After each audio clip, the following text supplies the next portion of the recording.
Our next speaker comes to us from salesforce.org. Judith Bird is the Senior Corporate Counsel, and she's also the Global Philanthropy Chair of Faithforce. And she's going to talk to us about the importance of respecting and understanding faith and how to build peace. Welcome, Judith. Good evening, everyone. I'm really honoured to be here tonight, and I have to say that I'm slightly humbled to be sharing a platform with such amazing speakers. Peace cannot be achieved by force. It can only be achieved by understanding. So said Albert Einstein in 1930. And when he said this, he wasn't talking about armed conflict or war. He was talking about disagreements and disharmony between two people or groups of people. Peace cannot be achieved by force. It can only be achieved by understanding. So, in other words, even if you have rules in place that somehow forbid conflict, or if you force people into accepting some kind of behaviour, you would never achieve real peace.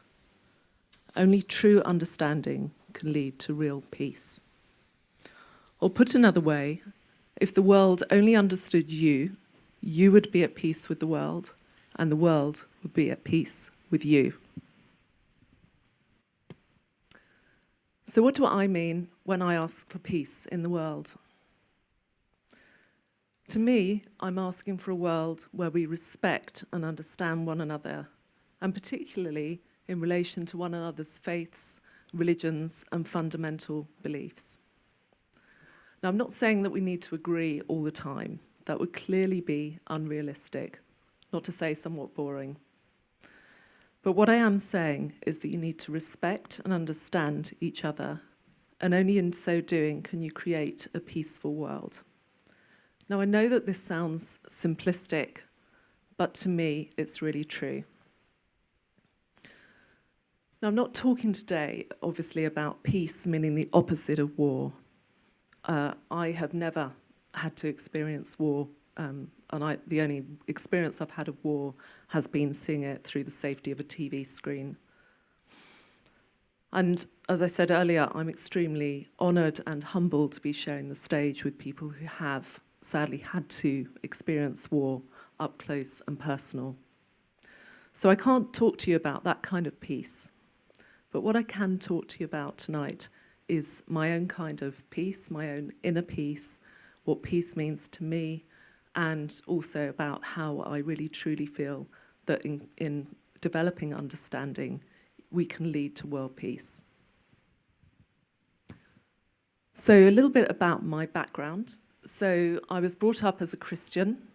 I was christened, I was confirmed. I have to say slightly dragged along to church. It really didn't mean that much to me as a child. And probably religion wasn't really that important to me until I was about 23. And when I was 23, my beloved father died. And my dad and I were really close. So for me, this was really devastating. And I have to say that I felt really totally alone and bereft, kind of adrift in the world. But it was really exactly at this time that my faith came to my rescue. And I can't really explain it, but I received really a kind of inner peace, an inner strength, and a real sense of purpose. And that was kind of what got me through that time. And that really has, was with me then.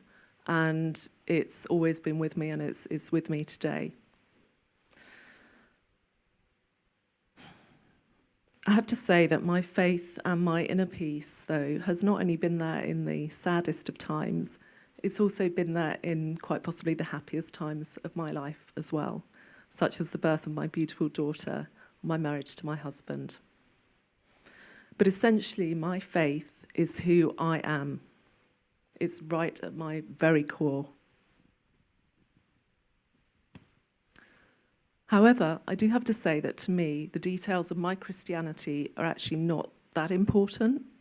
Where I or anyone else worships, the particular doctrines of the religious faith that I'm part of are not actually that important.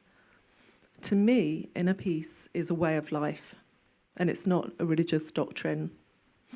And what this means to me, I guess, is that I always strive to love and respect everyone else that I meet, and I always try to seek out other people's views. And I always expect, or should I say hope, to be treated the same. Now, each of us obviously has different faiths and beliefs and religions. And even in the same type of religion, there can be many differences of detail. And obviously, one's own inner peace is completely unique to you. So what I would ask of you is that when you meet someone with a different faith or a different belief, or obviously a different inner peace, everyone will have a different inner peace to you, that you don't put up barriers, you don't prejudge, but you open your mind. And I really would like to invite you to do 3 things. And first of all, I would invite you to ask questions. Really try to see the world through their eyes. Secondly, listen, and I mean really listen. You're not listening with a view to try to prejudge them or to find holes in arguments that they might present to you about their religion, but with an aim of really obtaining a proper, deep understanding of what they're telling you. And I'd invite you to keep asking questions until you really do truly understand. And finally, respect their viewpoint and their right to think differently to you. And I think that's really important. And then you can really rejoice in the understanding and bonds that you've created. My view is very much that a developed understanding is essential to mutual respect. And in turn, mutual respect leads to harmony and peace. Now, I guess few of us have the chance to bring about peace on a global or national scale. But I have to say that I think every one of us can bring about peace on a small or local scale. And this can even happen in the workplace. So in a recent survey in the UK, over 1 million people said that they had suffered some kind of religious-based discrimination at work. Now, I think that's totally unacceptable, and it really truly doesn't have to be that way. I'm really lucky that I work for a company, Salesforce, where equality is one of our core values. It's a company where everyone is empowered, indeed expected, to bring their true, authentic selves to work. And this means so very much to me. It's a place where I can be free from concern about being judged, free from having to hide my own faith and my feelings. I'm free to seek an understanding from others, and in turn, I'm free to be understood myself. And that's really wonderful. So how do we do this? Well, we have a culture which is very much built around the concept of what we call ohana, which is a Hawaiian word meaning family, which I would say is essentially a deep-seated support system. We have 10 ohana groups within the organisation which are employee-led, and they strive to create equality and to make equality a reality amongst the workplace. And one of those groups is called Faithforce, and I'm truly honoured to be involved in Faithforce at a global level. So I'll tell you a little bit about Faithforce. So we acknowledge, celebrate and foster a deep understanding of different religions. It's open to everyone who wants to learn about different faiths or in our global communities. And I think our strapline really sums us up well. The strapline is enlighten, celebrate and inspire. Now, to me, enlighten is the most important of these. We really do seek to enlighten others about different faiths and to create an understanding. And one of the ways that we do that is that we host events where people share what their faith means to them, and this in turn creates peaceful dialogue. And I'm really extremely grateful to my organisation that this is something that's encouraged.